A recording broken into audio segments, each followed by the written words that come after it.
विश्व के कोने कोने में यूट्यूब के माध्यम से हमसे गुरु मंत्र लेकर वैदिक परंपरा में आगे बढ़ने वाले मेरे प्रशिष्यों, सज्जन और सन्नारियों, ज्योतिष सिखाने की इस परंपरा में हम आपको आज सूर्य राहु गुरु की युति के बारे में बताएंगे, जिसे पितृदोष कहते हैं।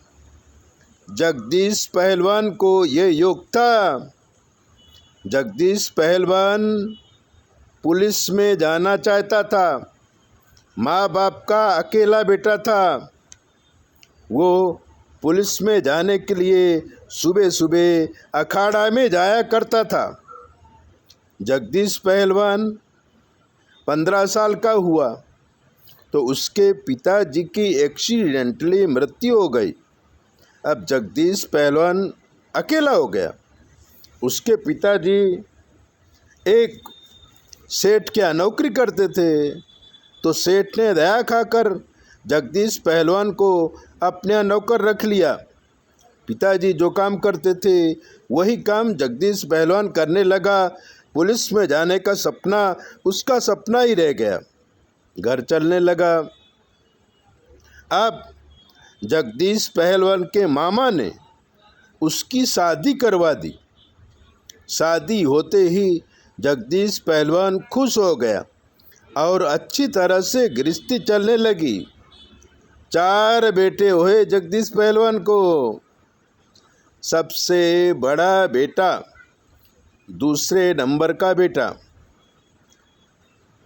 जगदीश पहलवान इनको अपने सपनों का साकार करने के लिए सोच रहा था और घर में एक भैंस ले आया। दोनों को अच्छी तरह से खुराक देने लगा और कसरत करवाने लगा कि बड़े होकर ये पुलिस में जाएं, मिलिट्री में जाएं, सरकार की नौकरी करें। इसलिए खिलाने पिलाने में कोई कमी नहीं रखता था।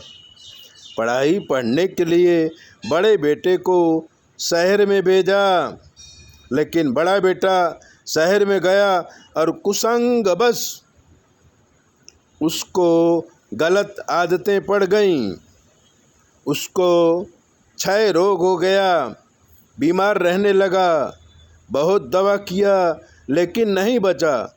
बड़ा बेटा मरने के बाद छोटे बेटे को उन्होंने पढ़ाना बंद करवा दिया और उसे कहा, तुम कहीं पुलिस में नौकरी करो।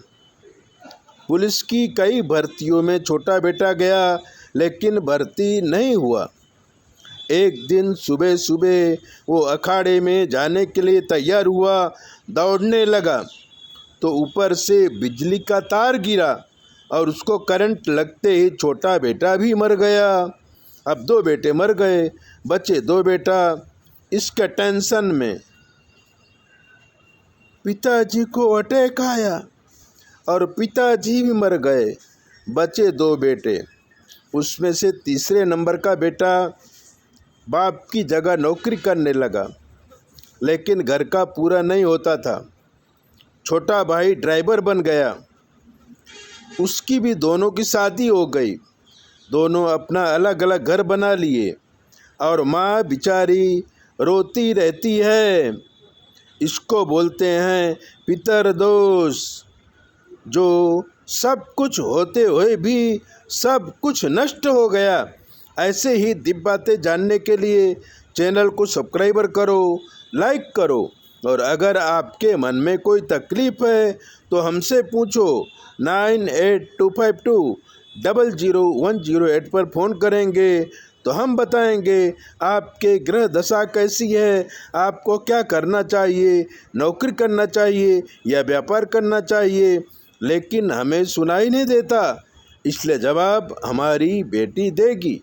और अगर कोई तकलीफ़ पड़ी तो हमसे पूछ लेगी, आपका काम हो जाएगा। जय भोले, अपना ध्यान रखो।